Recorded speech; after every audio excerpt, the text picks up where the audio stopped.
What's up guys, bienvenue dans cette nouvelle vidéo. Aujourd'hui on fait une vidéo très différente. Je pense que je vais commencer à faire des vidéos comme celle-ci, des vidéos où je suis tout seul comme ça et je parle d'un truc spécifique. Donc avant j'avais mis ça dans une playlist tech où je parlais des trucs technologie et tout, et trucs technologiques, pardon, et tout. Et c'était des trucs où je donnais mes avis par rapport à Docker, l'intelligence artificielle, des choses comme ça. Donc là je pense que le contenu est plus amélioré, le contenu est bien. Et je crois aussi que je vais continuer des trucs comme ça parce que tout le temps, des contenus comme celui-ci, c'est très facile d'éditer. Ça ne prend pas trop de temps et ça me permet en fait d'être, ça va me permettre en fait d'être régulièrement en interaction, en communication et vraiment ce feeling-là et ce réseau-là avec mes fans, avec ceux qui suivent ma chaîne et tout, ceux qui sont dans la chaîne. Donc, pour cette vidéo, comme j'ai dit tout à l'heure, on va parler bon, pas 10, mais quelques technologies que j'ai identifiées pour apprendre en 2021. Vous savez, on dit toujours nouvelle année, nouvelle méthode et malheureusement ou heureusement, cela s'applique aussi pour nous, les IT guys, les développeurs, etc.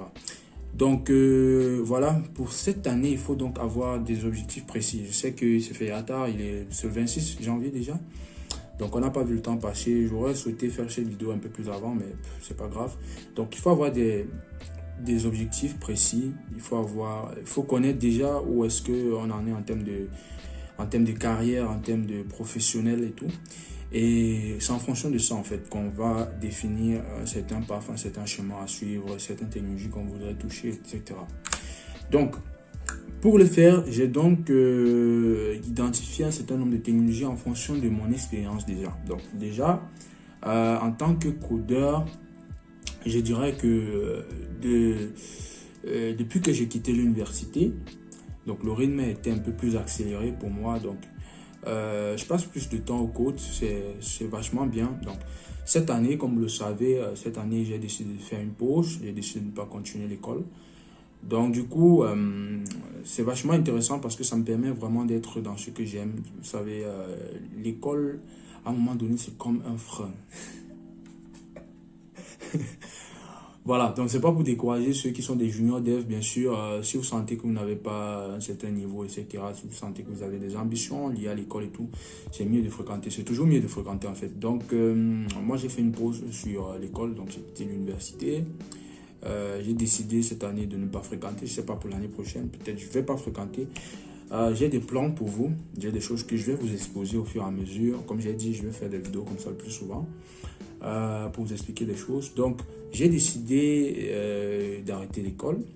Et quand j'ai arrêté donc l'école, pendant l'école, il y avait un certain nombre de technologies que j'avais fait. Donc, en un laps de temps, j'ai appris tellement de choses quand je n'étais pas à l'école. Donc, j'ai appris des choses. Bien sûr, je n'ai pas tout pratiqué ces choses. Donc, je n'ai pas pratiqué sur tout, mais j'ai touché quand même à plein de trucs intéressants. Ok? Donc, avant de vous dire donc ces langages-là que j'aimerais apprendre pour 2021, j'ai fait une liste qui est assez grosse. Déjà, des technologies et des langages que j'ai eu à apprendre en 2020 pour vous donner déjà mon niveau. Donc, et ensuite, je vais donc vous donner ce que je vais faire en 2021. Bien sûr, je ne suis pas sûr que je vais tout faire. C'est vraiment le PAF quoi. Donc, c'est vraiment ce que tu as envie de faire. Ensuite, après, on voit. Donc, après, on voit est-ce que tu parviens à obtenir tous tes objectifs. L'année, c'est vraiment court. C'est quelque chose de vraiment, vraiment court. Donc, janvier fini, bientôt février, etc. Vous savez, quand vous voulez réellement apprendre quelque chose, il faut pratiquer après. Ça peut vous prendre 1 mois, 2 mois. Ensuite, on n'est pas toujours sûr de finir tout ce qu'on veut faire. Donc, c'est un peu compliqué. Ok, donc je me lance. Donc, mais avant de me lancer, quand même, je vais encore faire une petite pause. Donc, je vais vous montrer mon GitHub. Alors, si on part sur mon GitHub, il y a des choses intéressantes sur mon GitHub. Je n'ai que 2 followers, ce qui est assez bizarre, vu les gens qui me suivent sur YouTube et Facebook, etc. C'est bizarre quand même. Je ne fais pas trop de communication sur mon GitHub. Je ne sais pas si aussi les gens qui suivent mes vidéos partent très souvent sur mon GitHub pour, je ne sais pas, avoir du code, etc. Je ne sais pas trop. Mais en tout cas, voilà, je suis sur mon GitHub et vous pouvez aller voir donc github.com/youngdev. Donc sur mon GitHub, il y a des langages que je maîtrise. Donc là, vous pouvez voir des choses que je maîtrise déjà et etc. Mes travaux à peu près. Donc, en termes de contribution, il faudrait dire que sur les 4 dernières années, je ne contribuais pas trop. Ok, donc je ne travaille pas trop avec GitHub. GitHub me servait juste, comment on va dire ça, juste de point de dépôt en fait. Je venais juste stocker donc les trucs qu'on parle de repository, les commits, les issues, etc. C'était des trucs que je faisais pas. Donc moi j'utilisais juste GitHub pour stocker mon code en ligne. Donc c'était tout ce que je faisais. Ok, donc sur les 4 dernières années. Donc à partir de 2020, ça a commencé à changer. Donc vous pourrez voir sur mon GitHub, ça a commencé vraiment à changer. Là, je suis un peu plus actif. Voilà, comme je vous l'ai dit, parce que je suis à l'université et tout. Donc je suis un peu plus actif maintenant sur les choses. Donc je profite de ça pour vous envoyer aussi sur mon GitHub. Allez me follow, donc c'est très important. Donc, ok, on commence véritablement. Quelles sont les technologies que j'ai eu à apprendre en 2020? Donc, on va commencer avec des thèmes précis, ok? Donc, on commence avec le web. Alors, donc, quand vous êtes développeur, forcément, tout le monde pense au web. Donc, le premier thème, bien sûr, parce que si vous êtes développeur, forcément, on passe d'abord à ça. Vous savez, le web, c'est pas trop mon truc. C'est pas trop mon truc. Le web, surtout le front-end, je suis nul, carrément nul. Donc, c'est pas trop mon truc, mais il y a des technologies que je connaissais déjà, que j'ai peut-être appliqué un peu plus avec des projets en 2021.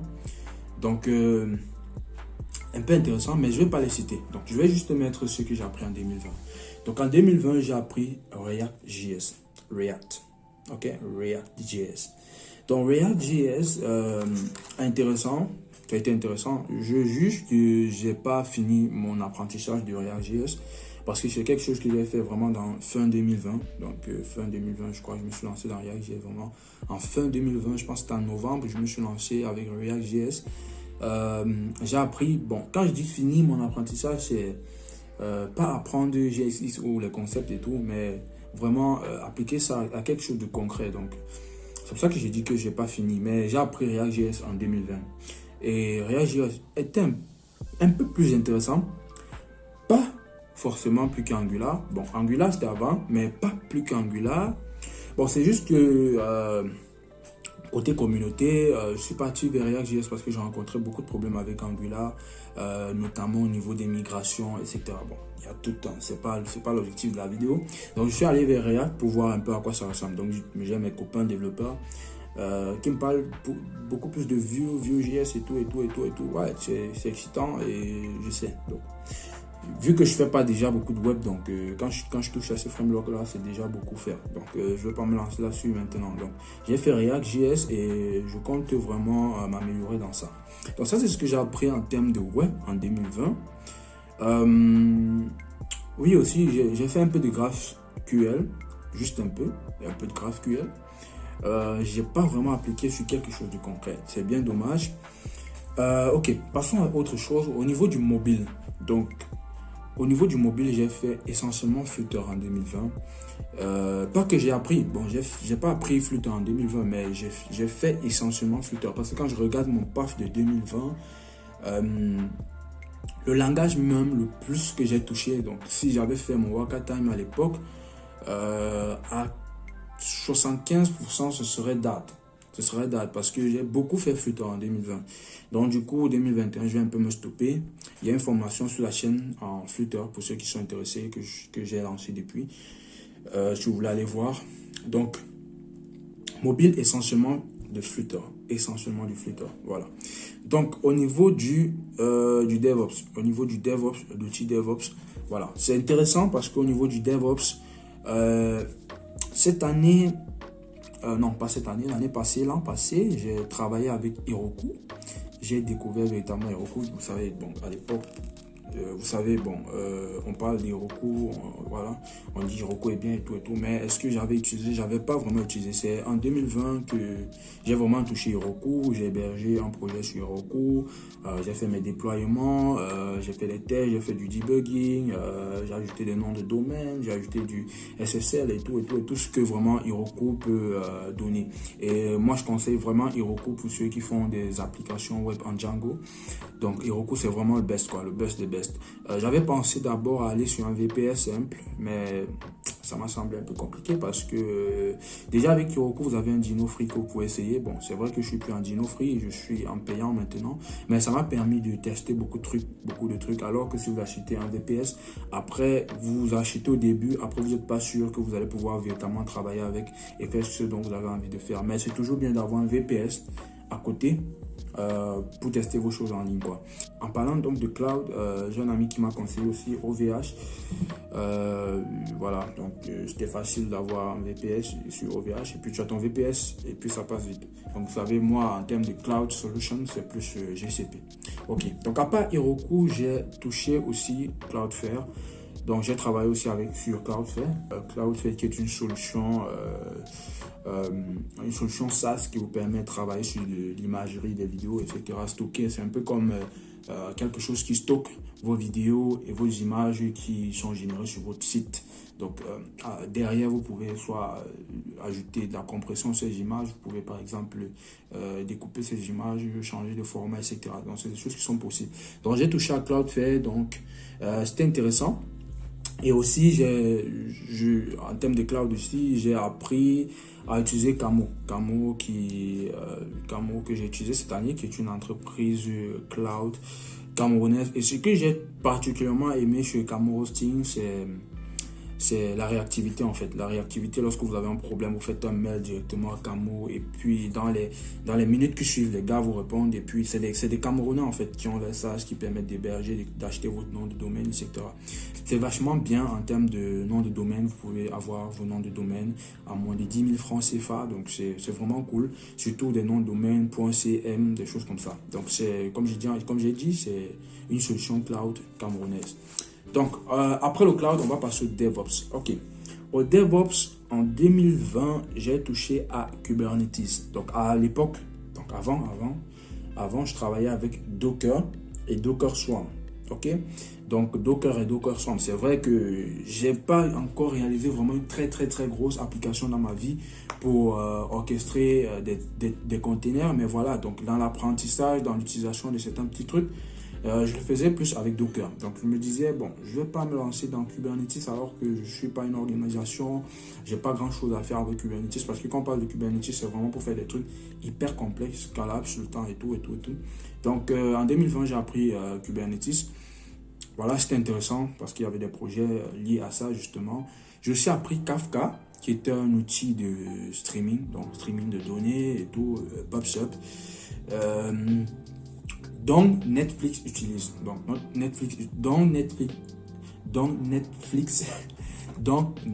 utilise. Donc il y a Kafka aussi que j'ai utilisé. C'était intéressant, que j'ai appris en fait. C'était intéressant. Il y a aussi Redis qui est une sorte de base de données cache avec les key value. Donc j'ai appris aussi à utiliser. Donc avec du Python, JavaScript, c'est vraiment trop cool. Donc ça vous permet, en réalité, ça vous permet de faire quoi? Donc Redis, pour ceux qui ne connaissent pas, Redis c'est une sorte de base de données qui stocke ces clés value dans la mémoire, déjà dans la RAM quoi. Donc ça permet que l'accès est facile. C'est pas une base de données qui est stockée sur le disque, donc c'est plus rapide. Ça permet de faire vraiment des opérations plus rapides. Mais vous ne pouvez pas aussi stocker toutes vos données sur votre RAM parce que la RAM a une certaine limite et tout. Donc c'est vraiment pour des trucs que vous voulez avoir une accessibilité très rapide, très fluide. Donc vous utilisez Redis. Et puis c'est intéressant quoi, c'est intéressant. Donc aussi IoT, il ne faut pas oublier IoT. En 2020, j'ai fait beaucoup d'électronique sur toutes mes années de vie en fait. J'ai fait beaucoup d'électronique et chance pour moi, j'avais des amis qui faisaient électronique, qui m'ont vraiment beaucoup aidé. Beaucoup d'électronique, comment faire du branchement, comment mesurer de la tension, comment faire telle chose, comment faire telle chose. J'ai beaucoup fait d'électronique. Et dans la communauté aussi IoT Cameroun, dont je suis le fondateur, on a beaucoup d'électroniciens, donc des gars qui maîtrisent vraiment la base de l'électronique, parce qu'avant de venir mettre des programmes, il faut pouvoir aussi comprendre. C'est parfois important de comprendre pourquoi ça marche, comment l'électricité et tout, comment vous coupez, comment vous mesurez la tension, comment à ce niveau ça va se distribuer, qu'est-ce que vous utilisez pour réduire la tension, vous calculez les puissances, etc. Donc c'était vraiment intéressant pour moi de faire l'électronique. Et ce qui m'a surtout aidé, c'est que j'avais plein de copains qui faisaient électronique, donc du coup à l'université. Donc du coup quand j'ai lancé IoT Cameroun, ils ont été nombreux donc à intégrer IoT Cameroun, et avec eux on a fait plein de trucs. Donc je pense par exemple à un ami qui a fait son drone, etc. Ok, donc voilà à peu près tout ce que j'ai appris en 2020. Intéressant ou pas, je sais pas du tout. Donc, je sais pas vraiment. Mais ça a été quand même une année de challenge. C'est vrai que, bon, on parle de Covid, mais pour moi, j'ai pas ressenti le truc en fait. Pour moi, j'ai pas ressenti le truc. Donc, ça m'a plutôt permis de bien travailler parce que c'était une année où tout se faisait pratiquement en ligne. Donc du coup, tu pouvais avoir ton temps de rester à la maison et faire ce que tu veux, comme tu veux et quand tu veux. C'était vraiment intéressant. Ok, donc on tombe sur les technologies que je veux apprendre en 2021. Donc au niveau du web, on recommence par le web. Donc en 2021, c'est quoi le challenge pour 2021? Plus de React. Ok, plus de React. Je vais être une icône, je veux aussi m'identifier comme quelqu'un qui fait du React, mais pas seulement pour ça, désolé pour vous, pas seulement pour ça, mais parce que j'ai plein de projets qui vont tourner sur React bientôt, donc plus de React, plus de React, plus de React, bien sûr. Les gens détestent JSX, mais dans tous les cas, on va faire plus de React. Donc, aussi en 2021, je veux faire aussi plus d'Angular. Plus d'Angular, bon, c'est pas des choses que je vais forcément apprendre, mais c'est des choses que je connais déjà. Mais un peu plus d'Angular parce que j'ai deux gros projets qui utilisent l'un, c'est React, l'autre c'est Angular. Donc, un peu plus de React et un peu plus d'Angular. Mais vraiment, les technologies que je connais pas encore, que je veux vraiment me lancer à l'intérieur, on a du Vanilla JavaScript. Du Vanilla JavaScript, donc je veux vraiment mettre la main là-dessus. Et aussi, toucher aussi à un langage serveur qui est cool comme Go. Alors, Go, j'ai vraiment mis Go dans ma tête. C'est impossible que je finisse cette année sans toucher à Go. Donc, j'ai mis dans ma tête de commencer Go en juin. Donc, juin, juillet. Ok? Juin, juillet, je vais commencer Go. Donc, Go, pour moi, c'est... Pour moi, pour l'instant, je ne sais pas vraiment si je serai satisfait. Mais pour moi, Go, c'est un langage qui ne pourra pas me louper cette année, en fait. Donc, je vais toucher à Go. Donc, ça, c'est en termes de ce qui concerne le web, serveur et tout. En termes de mobile, voilà. En termes de mobile, beaucoup plus de Kotlin. Donc, en termes de mobile, beaucoup plus de Kotlin. Alors, je vais vous expliquer quand j'ai commencé à faire du mobile à l'université. Donc, j'ai commencé à faire du mobile sur Ionic. Ok? Donc, c'était du Ionic 3, ensuite Ionic 4. J'ai pas kiffé. Donc, je suis allé sur Java.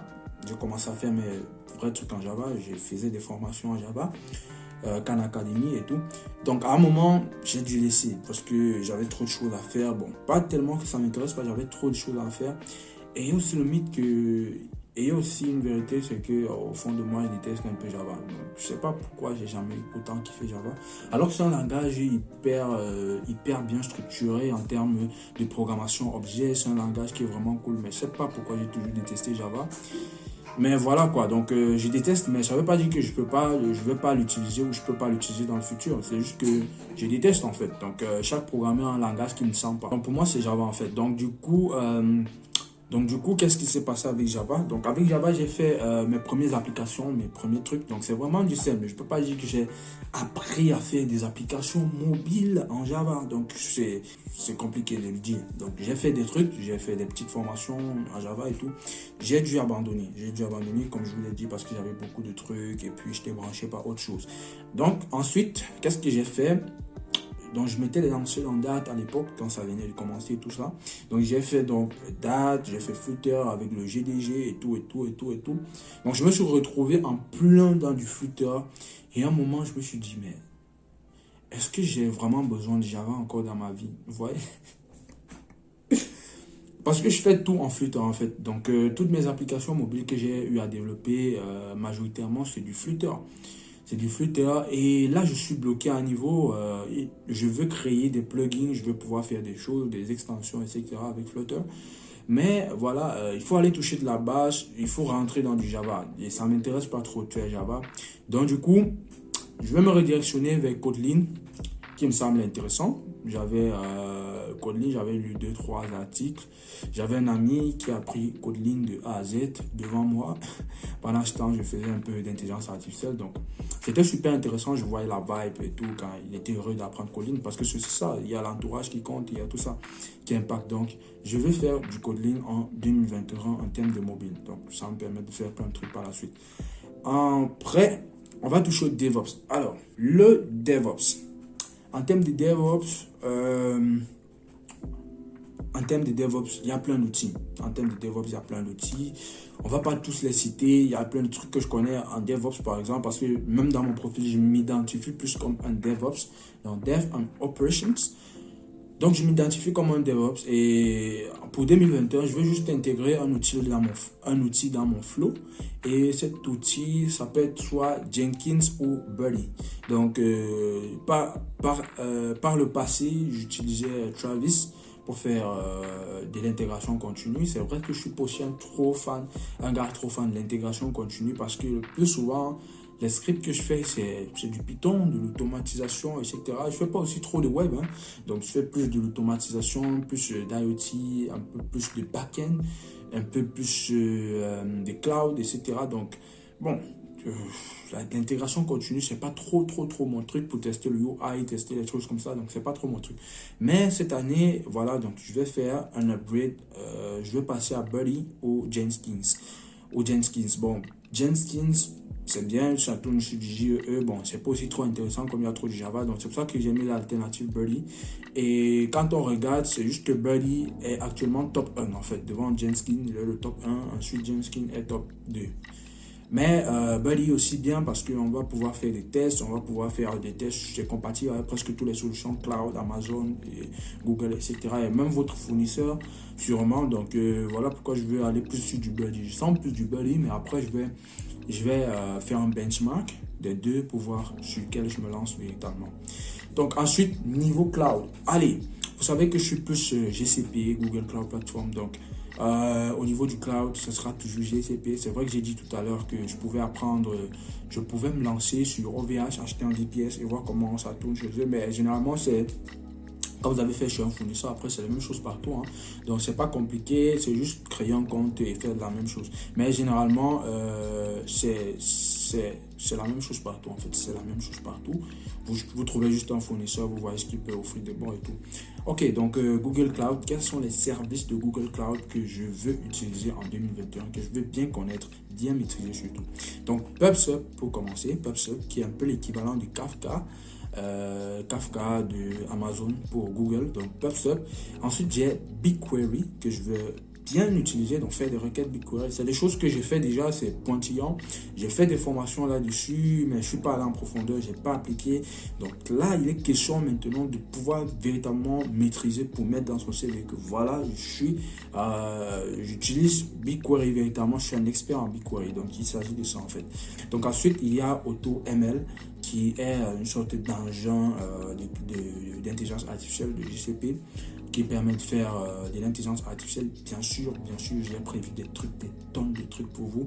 Donc, il y a des trucs qui arrivent sur AutoML Cloud Vision, AutoML Text Translation, AutoML Text to Speech, etc. Il y a tellement beaucoup de choses que je vais utiliser durant cette année et surtout que je vais faire des vidéos avec Python, avec ça et là, ensuite, je vais vous donner des projets que j'ai envie de faire. Donc, il y a Cloud Vision aussi, comme je disais tout à l'heure. J'ai déjà utilisé, c'est juste que je vais faire des vidéos, je vais travailler plus là-dessus pour vous montrer. Ensuite, il y a un outil que je vais vraiment utiliser, je vais voir vraiment comment ça marche, c'est Recaptcha. Donc, le Recaptcha que vous avez l'habitude de voir sur les sites web et tout, je vais pouvoir utiliser ça, faire des intégrations dans mes sites, etc. Donc, ensuite, après ça, il y a Cloud Task et Cloud Scheduler. Donc, ça dépend. Si vous avez des choses qui tournent en ligne sur GCP, ça peut être intéressant de faire des tasks, etc., des schedulers et tout. Donc, il y a ça que je vais apprendre. Ensuite, il y a le service qui va englober tout mon travail sur GCP cette année. C'est Cloud IoT Core. Donc, c'est la solution IoT de Google que je vais utiliser plus cette année. Et aussi, il y a G Suite. G Suite, je connais déjà, j'ai créé mon compte déjà, j'ai fait des choses avec G Suite déjà.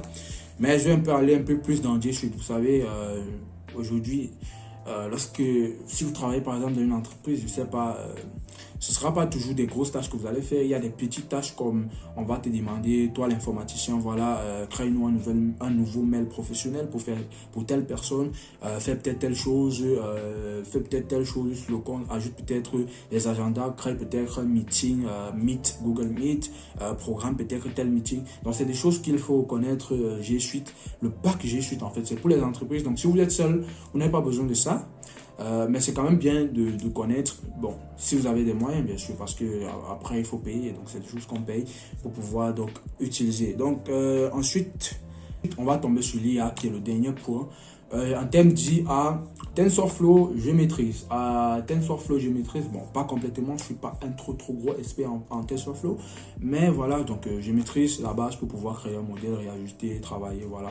Donc voilà, je maîtrise TensorFlow. Cette année, j'ai bien envie de voir PyTorch, qui est le framework de Facebook en termes d'IA. Bon, maintenant, je ne sais pas. Ça, c'est vraiment une promesse pour moi-même. Je ne sais pas si je vais pouvoir atteindre cet objectif, mais je mets PyTorch dans mon parfum. Ok les gars, donc je pense que je vous ai mis au parfum de tout ce que j'ai envie de faire en 2021 et c'était intéressant pour moi de poster cela parce que j'ai fait mon briefing, j'ai fait mon programme de l'année, mais je me suis dit pourquoi ne pas faire une vidéo, pourquoi ne pas partager avec vous et voir quels sont vos avis. Peut-être vous êtes intéressé par la chose et peut-être vous pourrez aussi en commentaire me dire... me conseiller quelque chose peut-être que je pourrais modifier ou alors potentiellement me dire aussi ce que vous voulez apprendre en 2021, quelles sont vos attentes et tout pour la chaîne aussi. Donc je pense que c'était super intéressant. Donc voilà, c'était super intéressant pour moi en tout cas. Donc je vous dis à la prochaine avec le Young Dev. Donc n'hésitez vraiment pas de vous lâcher en commentaire si vous avez des choses à dire concernant cette technologie. Peut-être je me trompe aussi. Donc donnez vos avis en tout cas. Et je vous dis à la prochaine avec le Young Dev.